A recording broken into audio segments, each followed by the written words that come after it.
أعوذ بالله من الشيطان الرجيم. بسم الله الرحمن الرحيم. السلام علیکم ورحمۃ اللہ وبرکاتہ۔ سورۃ الزمر آیت نمبر 5 اور 6۔ ان الحمد للہ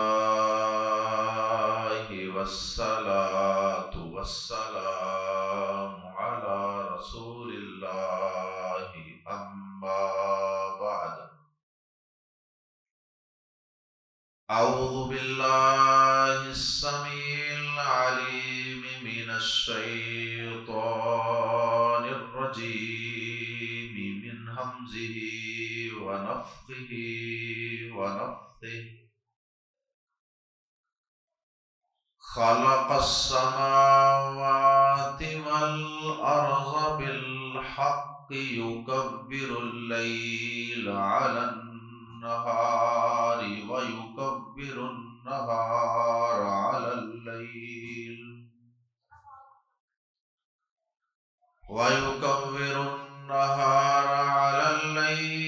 وسخر الشمس والقمر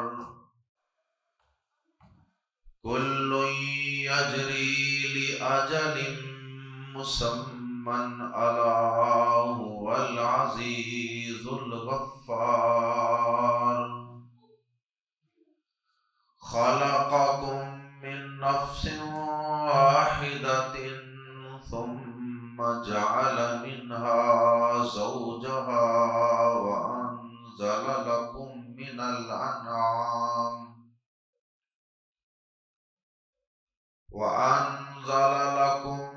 الأنعام ثمانية أزواج يخلقكم في بطون أمهاتكم خلقا من بعد خلق في ظلمات ثلاث ذلكم الله ربكم له الملك لا إله إلا هو فأنا تصرفون۔ اللہ رب العزت کی قدرت کے ناقابل تردید اور بے مثال قسم کے دلائل پیش کیے جا رہے ہیں، اور یہ دلائل در حقیقت اللہ کی قدرتوں کے ساتھ ساتھ اللہ کی توحید کو بھی ثابت کرتے ہیں کہ جو تمہارا رب اس کائنات کے اندر اتنی بڑی بڑی قوتوں، طاقتوں اور اختیارات کا مالک ہے، جس کی قدرت کی ایسی ایسی زبردست قسم کی نشانیاں تم اپنی آنکھوں سے دیکھتے ہو، تو پھر اس رب کے علاوہ اس کائنات کا کوئی اور بادشاہ نہیں ہے، اس کائنات کا کوئی اور پیدا کرنے والا نہیں ہے، تو پھر اس کائنات میں اس اللہ کے علاوہ کوئی اور معبود برحق بھی نہیں ہے کہ تم جس کی عبادت کرو، جس کو رکوع سجدے کرو، اور جس کے نام کی نظر و نیاز دو، اور جس کے آگے تم اپنی حاجتیں اور ضرورتیں پیش کرو۔ اللہ کے علاوہ کوئی اور نہیں ہے، وہ صرف اکیلا اللہ ہی اس لائق ہے کہ اس کو معبود مانا جائے اور اس سے امیدیں وابستہ کی جائیں۔ آیات زیر تفسیر میں اللہ پاک نے سب سے پہلے تو زمین و آسمان کو اپنی قدرت کی دلیل کے طور پہ پیش کیا۔ اتنا بڑا آسمان، اور ایک بھی نہیں 7 آسمان، اور پھر ان آسمانوں کے اندر اس کی قدرت کی آگے پھر فردر کئی دلیلیں، اور اسی طرح زمین، اور زمین کے اندر موجود اس کی قدرتیں، اور اسی طرح دن اور رات کا آنا جانا، مسلسل تبدیلی دن اور رات کی، اور پھر سورج چاند ستاروں کا پیدا کرنا، اور پھر ان کو ایک خاص ٹائم ٹیبل کا پابند بنانا، اور اسی طرح انسان کو ایک نفس سے، ایک انسان آدم علیہ السلام سے پیدا کرنا، اور پھر ماں کے پیٹ میں رحم مادر میں انسان کی اللہ پاک اتنی تاریکیوں اور اندھیروں میں، جہاں دنیا کی کوئی طاقت وہاں نہیں پہنچ سکتی، اس چھوٹے سے ننھے مننے نطفے کی لوتھڑے کی نشو و نما کے لیے وہاں اللہ رب العزت کس طرح اپنے بندوں کی مسلسل نشو و نما کرتا ہے، گروتھ کرتا ہے، اس کا تذکرہ ہے۔ اور پھر اللہ پاک نے 8 چوپاؤں کو اپنی قدرت اور نعمت کے طور پہ بیان کیا ہے، گائے، اونٹ، اور اسی طرح بھیڑ، بکری، یہ 4 بڑی قسمیں، اور آگے پھر ان کے نر اور مادہ، یہ ٹوٹل 8 قسمیں، یہ انسان کی زندگی میں انسان کو فیسیلیٹیٹ کرنے کے لیے بہت بڑا کردار ادا کرتے ہیں۔ یہ 8 جانور، ان کا اللہ پاک نے ذکر کیا، اور آخر میں اللہ پاک نے انسان کو جھنجھوڑا ہے کہ ان اتنی بڑی بڑی نشانیوں کے بعد بھی، ان اتنی بڑی بڑی میری قدرتوں اور کاریگریوں کے بعد بھی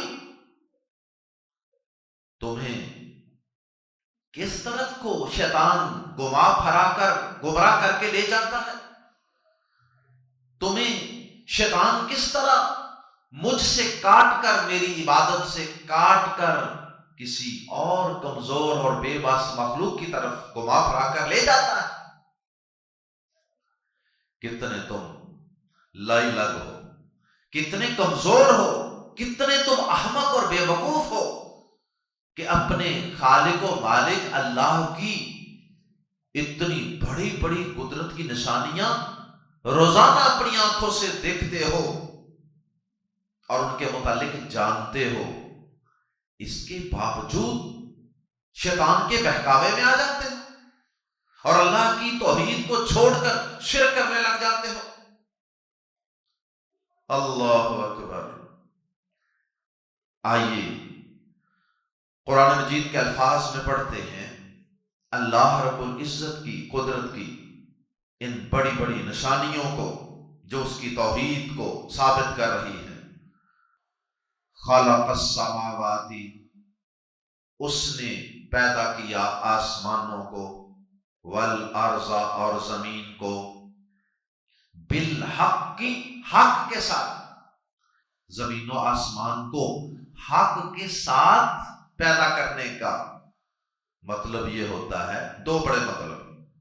ایک تو یہ کہ زمین و آسمان کو اللہ پاک نے بالکل ٹھیک ٹھیک پیدا کیا ہے، اللہ پاک کی تخلیق پر کوئی اعتراض نہیں کر سکتا کہ اللہ پاک نے یہ ایسے نہیں، ایسے پیدا کرنا چاہیے تھا اللہ پاک کو، یہ اللہ نے غلط پیدا کیا ہے، یا پھر اللہ تعالیٰ سے کوئی بہتر پیدا کر کے نہیں دکھا سکتا۔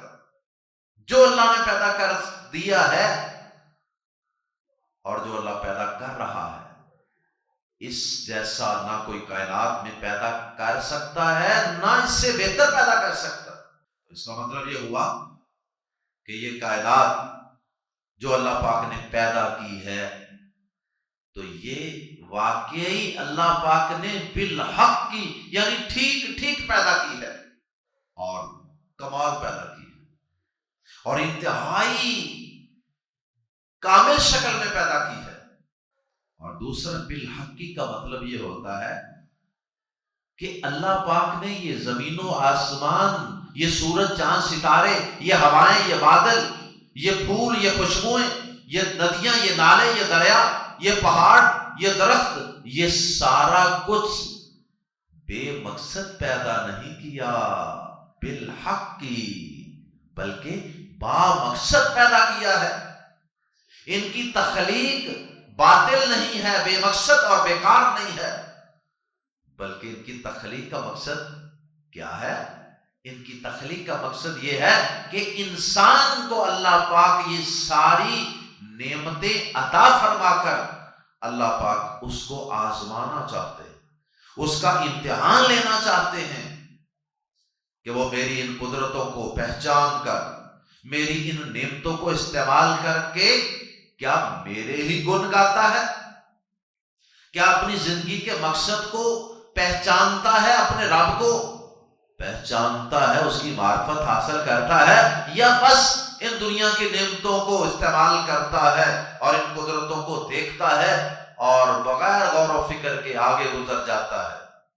یہ سارا کچھ اللہ پاک نے بے مقصد پیدا نہیں کیا، ایک مقصد ہے، اور اللہ پاک اس چیز سے بالکل پاک اور مبرہ ہے کہ وہ کوئی چیز بغیر مقصد کے پیدا کرے۔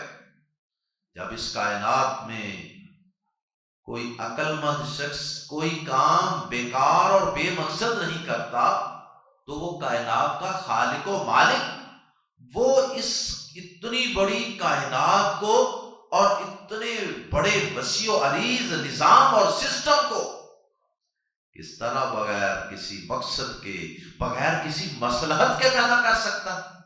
اور وہ مقصد وہی ہے، الذی خلق الموت والحیات لیبلوکم ایکم احسن عملا۔ انسانوں، تمہاری زندگی موت کو پیدا کرنے کا سلسلہ اللہ نے رکھا ہی اس لیے ہے کہ وہ دیکھے کہ تم میں سے کون اچھے اعمال کرتا ہے۔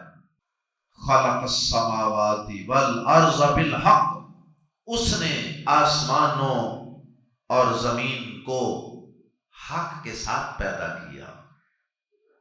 اور آگے ساتھ ہی اللہ پاک کی قدرت کی مزید نشانیاں، یکورو، وہ لپیٹتا ہے، کورا یکورو، تکویر، سورت بھی ہے نا قرآن مجید میں، سورت التکویر، یکورو، وہ لپیٹتا ہے، اور یکورو، کورا یکورو کا معنی ہوتا ہے کہ کسی گول چیز کے اوپر کوئی چیز لپیٹنا، جیسے کوئی رسی لپیٹی جائے، یا جیسے سر کے اوپر کپڑا لپیٹا جاتا ہے پگڑی باندھنے کے لیے۔ یکور اللیل، وہ لپیٹتا ہے رات کو، علی النہاری، دن پر، وہ رات کو دن پر لپیٹ دیتا ہے۔ یہ اللہ پاک نے ایک تشبیہ دی ہے، جس طرح کپڑا سر کے اوپر لپیٹا جاتا ہے پگڑی بنانے کے لیے، یعنی اس طرح اللہ پاک، یوں سمجھیے کہ دن جو ہے وہ ایک مجسم شکل میں، یا یہاں دن جو ہے اسے مراد سورج لے لے، تو اللہ پاک اس کے اوپر رات کی تاریکی کو گویا کہ اس طرح لپیٹتے چلے جاتے ہیں، آہستہ آہستہ آہستہ آہستہ وہ جو روشنی ہے وہ اندر چھپتی چلی جاتی ہے، کم ہوتی چلی جاتی ہے، اور سیاہی وہ غالب آتی چلی جاتی ہے۔ یہ ایک استعارہ ہے بات کو سمجھانے کے لیے۔ آپ یوں سمجھ لیں کہ بہت بڑا ایک بلب روشن، تو ہم اس کے اوپر آہستہ آہستہ کوئی دھاگا لپیٹیں، کوئی رسی لپیٹتے چلے جائیں، تو اس کی روشنی آہستہ آہستہ کم ہوتی چلی جائے گی، اور وہ جو کالے رنگ کا دھاگا ہم اوپر لپیٹ رہے ہیں وہ آہستہ آہستہ اس ساری روشنی کو چھپا دے۔ اور یہ منظر ہم ہر روز دیکھتے ہیں، ایک دفعہ رات کو دیکھتے ہیں مغرب کے وقت کہ کس طرح آہستہ آہستہ روشنی، سورج کی روشنی، مدم مدم سورج غائب، اور آہستہ آہستہ رات کی تاریکی اور سیاہی بڑھ رہی ہوتی ہے۔ دن کا جانا اور رات کا آہستہ آہستہ اس کے اندر مرج ہونا، ایک کا کم ہونا اور ایک کا بڑھتے چلے جانا، یہ روزانہ ہم شام کے وقت دیکھتے ہیں، اور ایک دفعہ ہم صبح دیکھتے ہیں۔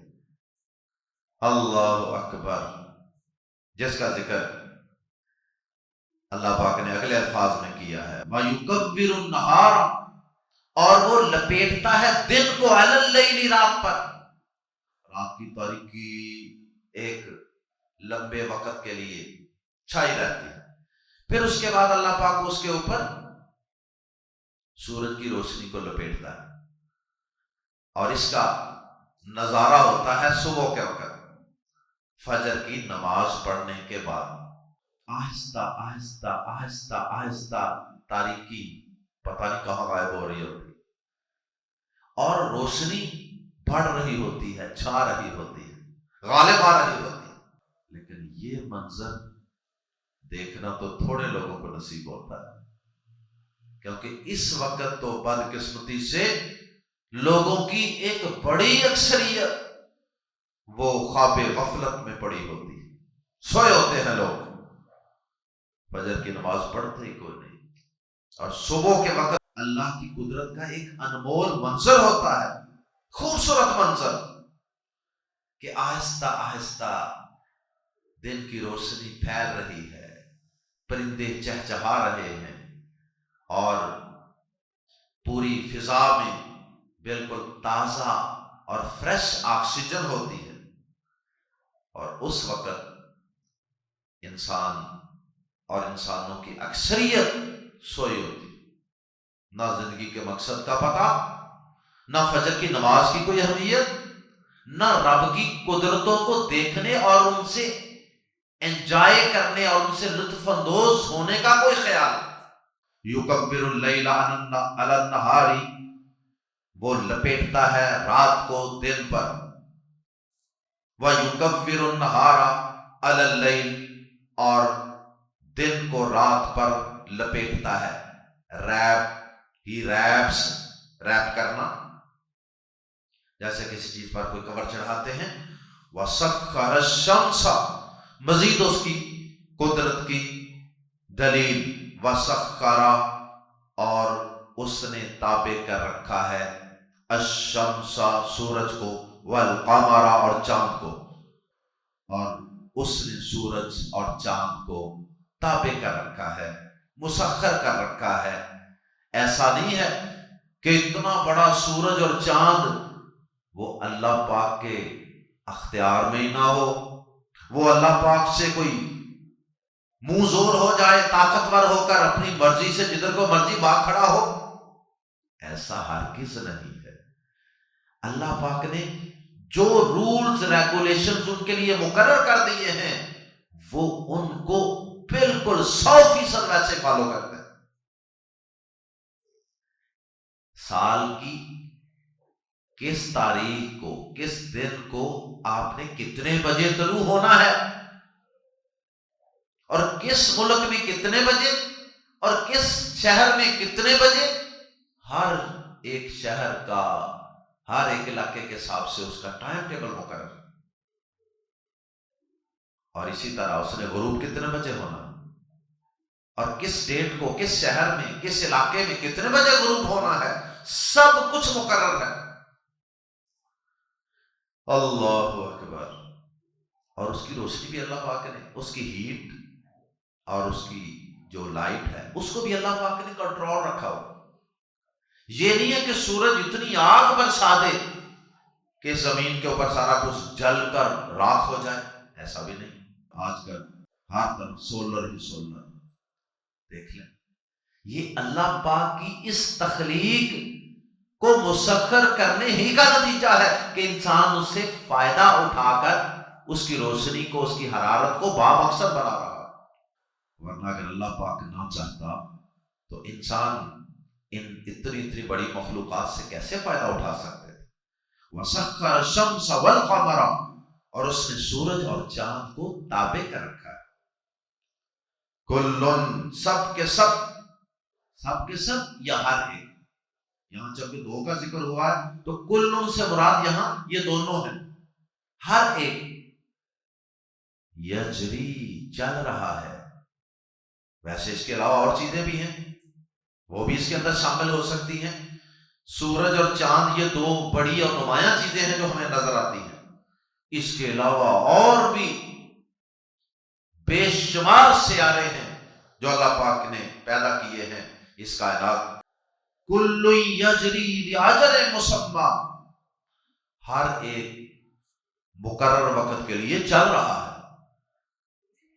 یعنی سورج بھی، چاند بھی، اور دیگر جتنے بھی سیارے ہیں، ستارے ہیں آسمان پہ، سب کے سب اپنے وقت مقررہ پہ چل رہے ہیں، اور ایک وقت مقرر کے لیے چل رہے ہیں بھی اس کا مطلب ہے، یعنی کہ ایک اللہ نے جو خاص وقت ان کا مقرر کیا ہے نا، اس وقت تک یہ چل رہے ہیں، اور جب اللہ تعالیٰ کا ان کو آرڈر ہوگا کہ بس رک جاؤ، تو اس وقت یہ رک جائیں گے، اور یہ ساری کائنات درہم برہم ہو جائے گی، تہس نہس ہو جائے گی، اور قیامت قائم ہو جائے گی۔ الا سن لو، یہ الا کا لفظ ذرا بات میں توجہ مبذول کروانے کے لیے، سننے والے کو، مخاطب کو اٹریکٹ کرنے کے لیے ہوتا ہے۔ الا سن لو، بڑی اہم بات ہے، الا سن لو۔ اس مضمون پر، اس بات پہ، ان الفاظ پہ خوب غور کرو۔ هو العزیز، وہی العزیز سب پر غالب ہے، سن لو، وہی سب پر غالب ہے۔ کوئی ایسا نہیں ہے جو اپنی طاقت اور قوت سے اللہ پاک کے اس نظام کائنات کے اندر کوئی خلل ڈال سکے، کوئی رکاوٹ ڈال سکے۔ کوئی دنیا کے اندر ایسی طاقت نہیں ہے۔ دنیا کی کوئی طاقت ایک بیج کو جو اللہ کے حکم سے زمین کے اندر سے پھٹ کر باہر نکلتا ہے کومپل کی شکل میں، دنیا کی کوئی طاقت اسے نہیں روک سکتی۔ تو یہ سورج، چاند، ستارے، اور دن اور رات کا آنا جانا، اور زمین و آسمان کی تخلیق، اور اسی طرح جو آگے اگلی آیت میں نشانیاں آ رہی ہیں، ان سب اللہ کی قدرت کی نشانیوں میں کوئی دنیا کی طاقت ایسی نہیں جو رکاوٹ ڈال سکے، یا اللہ کچھ بنانا چاہے وہ اس کے اندر انٹرفیئر کر کے تو اس کی شکل کچھ اور بنوا دے۔ ایسا کوئی نہیں ہے۔ اللہ العزیز، سن لو، وہی سب پر غالب ہے، الغفار، نہایت بخشنے والا ہے، سب پر غالب ہے۔ بات اسی کی چلتی ہے، نظام اسی کا چلتا ہے، قدرت اسی کی غالب ہو کر رہتی ہے، لیکن اس کے باوجود وہ اپنے بندوں کو مہلت دیتا ہے۔ اتنا غالب ہونے کے باوجود بھی وہ چاہے تو ایک لمحے میں اپنے نافرمانوں کو کسی عذاب سے دوچار کر دے، کسی مصیبت میں گرفتار کر دے، تباہ و برباد کر دے، ذلیل و رسوا کر دے، لیکن اس کے باوجود وہ ایسا اگر نہیں کر رہا، اکثر موقعوں پہ انسان کو مہلت دیتا ہے، ریلیکسیشن دیتا ہے، تو اس کی وجہ یہ ہے کہ وہ الغفار ہے، یعنی وہ بے پناہ غلبے کے باوجود اپنے بندوں کے گناہوں کو بہت زیادہ چھپانے والا ہے۔ غافر الذنب کا معنی ہوتا ہے گناہوں کو چھپانے والا، گناہوں کو معاف کرنا یا گناہ کو چھپا دینا ایک ہی بات ہے۔ وہ گناہ پر پردہ ڈال دیتا، اس کو چھپا دیتا، کسی کو نظر نہیں آتا پھر گناہ۔ تو غفار مبالغے کا صیغہ ہے، عزیز بھی مبالغے کا صیغہ ہے، اس لیے ہم نے ترجمہ کیا صرف غالب نہیں، سب پر غالب، اور غفار کا معنی نہایت بخشنے والا، وہ اپنے بندوں کے گناہوں کو نہایت بخشنے والا ہے، یعنی بہت گناہوں کو بخشنے والا، بار بار بخشنے والا ہے، اور ان کی پردہ پوشی کرنے والا ہے۔ مزید اللہ کی قدرتوں کے دلائل جاری ہیں۔ خالقہ، اس نے پیدا کیا، کم، تمہیں، من نفس واحدۃ، ایک جان سے، ایک پرسن سے، یعنی آدم علیہ السلام سے، یہ بھی اس کی قدرت کی نشانی ہے کہ صرف ایک جان سے پیدا کر دیا، ورنہ انسان کی تخلیق کے لیے تو دو کی ضرورت ہوتی ہے، لیکن اس نے ایک سے پیدا کر دیا، اس سے اس کی بیوی کو پیدا کیا، اور پھر اس کے بعد انسان کی نسل کو آگے بڑھایا۔ اس کی تفصیل سورہ نساء کی آیت نمبر 1 میں پڑھی جا چکی ہے۔ خَلَقَكُم مِّن نَّفْسٍ وَاحِدَةٍ، اس نے تمہیں ایک جان سے پیدا کیا، ثُمَّ جَعَلَ، پھر اس نے بنایا، منہا، اس سے، ہا کی ضمیر لوٹ رہی ہے نفس کی طرف، ثُمَّ جَعَلَ منہا زَوْجَهَا، پھر اس نے اس کا جوڑا بنایا، یا اس سے جوڑا بنایا، یعنی اس سے اس کی بیوی پیدا کی، اس کی پسلی سے، وَأَنزَلَ، اور اس نے مزید، اس کی قدرت کی بہت بڑی نشانی یہ ہے، وَأَنزَلَ، اور اس نے اتاری، لَكُمْ، تمہارے لیے، یہ نعمتیں تمہاری خاطر پیدا ہوئی ہیں، مِنَ الْأَنْعَامِ، چوپاؤں سے، ثمانیت، 8 ازواجن، قسمیں، 8 میٹس، 8 کائنڈس، 8 قسمیں پیدا کی، نر اور مادہ کو ملا کر 8 قسمیں بن جاتی ہیں، اونٹ، گائے، بھیڑ، بکری، 4 نر 4 مادہ، 4 میل 4 فیمیل، تو یہ 8 قسمیں بن گئی جانوروں کی۔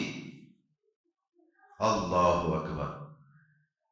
تو ان سے تم کیا کیا فائدے اٹھاتے ہو؟ سورۃ الانعام میں اس کی تفصیلات ہم پڑھ چکے ہیں، ان کا دودھ بھی پیتے ہو، ان کا گوشت بھی کھاتے ہو، ان پر سواری بھی کرتے ہو، ان کی اون سے فائدہ اٹھاتے ہو، ان کی ہڈیوں سے، ان کی اوجریوں سے، اور ان کے بالوں سے، ہر چیز سے فائدہ اٹھاتے ہو، بے شمار فوائد۔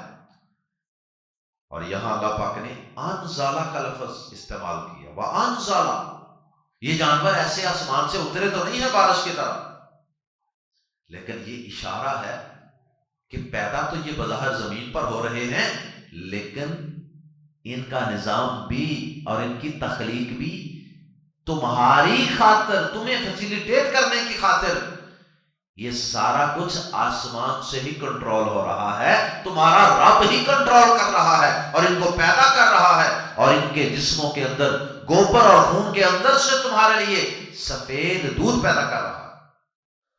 جس طرح اللہ پاک نے قرآن مجید میں فرمایا نا، وَفِي السَّمَاءِ رِزْقُكُمْ، تمہارا رزق آسمانوں میں ہے، حالانکہ ہم دیکھتے ہیں کہ ہمارا رزق زیادہ تر تو زمین سے ہوتا ہے، تو مراد یہ ہے کہ تمہارے رزق کے فیصلے آسمانوں سے ہوتے ہیں۔ تمہاری زمین کے اندر کب کسی بیج کو پھاڑ کے اس کو باہر نکالنا ہے، اور کس سال کتنی گندم، چاول اور دیگر اجناس تمہیں عطا کرنی ہے، کتنا درختوں کو اس طرح پھل لگانا ہے، یہ سب فیصلے آسمانوں سے ہوتے ہیں۔ یہ نعمتیں عطا کرنے والا وہ آسمانوں میں، اور ضمناً اس بات کا بھی پتہ چلا کہ اللہ رب العالمین عرش عظیم پر ہے، اللہ اوپر ہے، اوپر سے رزق آتا ہے اللہ کے حکم سے، اور مزید اللہ کی قدرت کی اور اس کی کاریگری کی نشانیاں جاری و ساری ہیں۔ یخلقو، وہ پیدا کرتا ہے، کم، تمہیں، فی بطون، بطن کی جمع بطون، پیٹ، اور انگلش میں کہتے ہیں ووم، WOMB، ووم، فی بطون امہاتکم، تمہاری ماؤں کے پیٹوں میں، مراد ہے رحم مادر، یوٹرس جس کے اندر بچے کی تخلیق ہوتی ہے۔ یخلقکم، وہ پیدا کرتا ہے تمہیں، فی بطون امہاتکم، امن کی جمع امہات، مائیں، فی بطون امہاتکم، تمہاری ماں کے پیٹوں میں، خلقا من بعد خلق، ایک پیدائش کے بعد دوسری پیدائش، دوسری کے بعد تیسری، تیسری کے بعد چوتھی، چوتھی کے بعد پانچویں۔ اشارہ ہے انسان کی جو رحم مادر میں تخلیق اور گروتھ ہوتی ہے نا، اس کے جو مختلف سٹیپس ہوتے ہیں، فیزز، سٹیجز، جن سے انسان مسلسل گزر رہا ہوتا ہے. اگر 9 مہینے ایک بچہ رحم مادر میں رہتا ہے تو 9 مہینے مسلسل اس کی تھوڑی تھوڑی گروتھ ہوتی رہتی. اس بات کو اللہ پاک نے خلقا من بعد خلق کے الفاظ سے بیان فرمایا. ایک تخلیق کے بعد دوسری، ہر روز شکل بدل رہی ہے، ہر روز اس کا سائز، اس کی شکل، اس کی ہر چیز بدل رہی ہے. فی ظلمات، تاریکیوں میں، ثلاث، تین اندھیروں، ان 3 darknesses. وہ 3 اندھیرے کون سے ہیں؟ ایک ماں کا پیٹ کا باہر کا حصہ، پیٹ، اور اس کے بعد پھر اندر جا کے یوٹرس، ووم، اور پھر اس کے بعد تیسری تاریکی اس بچے کے اوپر ایک جلی سی چڑھی ہوتی. یہ 3 تاریکیاں ہو گئی. اللہ اکبر. ایسے سمجھ لیں جیسے کسی آدمی نے اپنے اوپر ایک کمبل لیا ہو تو تاریکی تو اندر ہوگی، لیکن اگر اس کے اوپر ایک اور کمبل دے دیں تاریکی اور بڑھ جائے گی، ایک تیسرا کمبل دے دیں تاریکی اور زیادہ بڑھ جائے گی. گپ اندھیرا ہوتا ہے رحم مادر میں. کوئی دنیا کی طاقت ایسی نہیں جس کی اس رحم مادر کے اندر، ان 3 اندھیروں کے اندر رسائی ہو. کون ہے تمہیں وہاں دانا دن کا دینے والا؟ کون ہے جو تمہیں وہاں ایک چھوٹے سے جرثوم میں سے، ایک انتہائی چھوٹے سے جرثوم میں سے، نطفے سے، منی سپرم سے، وہ آہستہ آہستہ بڑا کرتا ہے، ایک جمع ہوا خون بنا دیتا ہے، پھر ایک لوتھڑا بنا دیتا ہے، پھر گوشت بنا دیتا ہے، پھر اس گوشت کے اندر ہڈیاں پیدا کر دیتا ہے، پھر اس جسم کے اندر وینز، خون کی بریک بلڈ کی نالیاں پیدا کر دیتا ہے، پھر تمہارے دانت پیدا کر دیتا ہے، پھر تمہارے ناخن اگا دیتا ہے، پھر تمہیں بال اگا دیتا ہے، پھر تمہاری باڈی کے اندر مختلف سسٹم پیدا کرتا ہے. یہ سانس لینے کا نظام ہے، یہ ڈائجسٹو سسٹم ہے، اس سے ہضم ہوگا، اس سے سانس لیا جائے گا، اس سے نظام اخراج ہوگا. یہ سارے نظام آہستہ آہستہ آہستہ آہستہ وہ پیدا کر رہا ہوتا ہے. پھر تمہارے مرد اور عورت ہونے کا فیصلہ، اور پھر فائنلی تم خوبصورت آنکھوں والے، خوبصورت ناک والے، خوبصورت کانوں والے، خوبصورت بالوں والے، خوبصورت انگلیوں، ہاتھوں، پاؤں، ٹانگوں والے ایک انسان بن کر دنیا میں آ جاتے. کون ہے تمہیں وہاں رزق دینے والا؟ دنیا میں آنے کے بعد تم اس کی عبادت چھوڑ کے، اس کے دین کا کام چھوڑ کے، اس کی پہچان چھوڑ کے تم صرف اور صرف رزق کے پیچھے بھاگ رہے. ارے ظالموں، تمہارے پاس وہاں کون سی ڈگری تھی؟ کون سی فیکٹری کارخانہ تھا تمہارا وہاں؟ اس کی تخلیق پہ غور کیا کرو، اور پھر اس کی عبادت کیا کرو، اس کے شکر کے لیے، شکرانے کے لیے، اور پھر اس کے ساتھ کسی اور کو شریک ٹھہرانے کا کبھی سوچا بھی نہ کرو. یہ بہت بڑی نمک حرامی ہے اور بے وفائی ہے اس سے. یخلقکم فی بطون امہاتکم خلقا من بعد خلق فی ظلمات ثلاث. وہ تمہیں تمہاری ماں کے پیٹوں میں 3 اندھیروں میں ایک پیدائش کے بعد دوسری پیدائش کی صورت میں پیدا کرتا ہے. ذالکم اللہ، ذالکم اللہ، یہ کم ساتھ یہ زائد ہے. ذالکا یا ذالکما یا ذالکم، ان کا ایک ہی مطلب ہوتا ہے. ذالکم اللہ، یہ ہے اللہ، یہ ہے اللہ، دیٹ از اللہ. ذالکا کا لفظی معنی تو وہ ہوتا ہے، چونکہ یہ قریب ہی باتیں ہوئی ہیں پیچھے اللہ پاک کی، تو اس لیے ہم یہ ہے اللہ بھی کہہ سکتے. ذالکم اللہ، یہ ہے اللہ، دیٹ از اللہ. ربکم، یور لارڈ، تمہارا پروردگار، یہ ہے اللہ. یہ ہے اس کا تعارف، یہ ہے اس کی معرفت، یہ ہے دلیل اس کے اکیلے معبود برحق ہونے کی. لہل ملک، بادشاہی صرف اسی کی ہے. لہو شروع میں آ گیا، لہل ملک، اسی کی بادشاہی ہے اس پوری کائنات میں. تم نے کن کو بادشاہ بنا رکھا ہے، کن کو معبود بنا رکھا ہے؟ لا الہ، خلاصہ اور سمری یہ ہے آخری الفاظ میں، لا الہ، کوئی الہ نہیں، کوئی مشکل کشا نہیں، کوئی حاجت روا نہیں، کوئی اولادیں دینے والا نہیں، کوئی بگڑی بنانے والا نہیں، کوئی ڈوبتی کشتی کو پار لگانے والا نہیں. لا الہ، کوئی الہ نہیں، الا ہو، مگر وہی.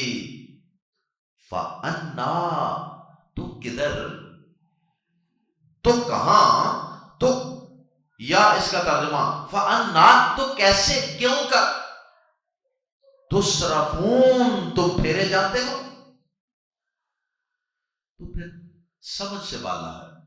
بڑے تعجب کی بات ہے، اتنی قدرتیں، اتنی اس کی طاقت اور قدرت کی نشانیاں دیکھنے جاننے کے باوجود بھی پھر بھی سمجھ سے بالا ہے کہ تمہیں یہ شیطان، تمہارا کھلم کھلا دشمن، یہ کہاں بہکا پھسلا کر لے جاتا ہے. کیسے یہ تمہیں اللہ کی عبادت سے دور کر دیتا ہے، اللہ کی شکر گزاری سے غافل کر دیتا ہے. یہ کیسے تمہیں اللہ کی توحید چھڑوا کر کمزور اور بے بس معبودوں کے در پر لے جاتا ہے. سمجھ سے بالا ہے. اللہ ہم سب کو اپنی قدرتوں پہ غور و فکر کی توفیق عطا فرمائے. اللہ ہمیں اپنی معرفت اور اپنی پہچان نصیب فرما دے. اللہ ہمیں مرتے دم تک اور ہماری قیامت تک آنے والی نسلوں کو اللہ اپنی توحید پر قائم رکھنا، اللہ شرک سے محفوظ فرمانا. سبحانک اللہم و بحمدک، اشہد ان لا الہ الا انت، استغفرک و اتوب الیک.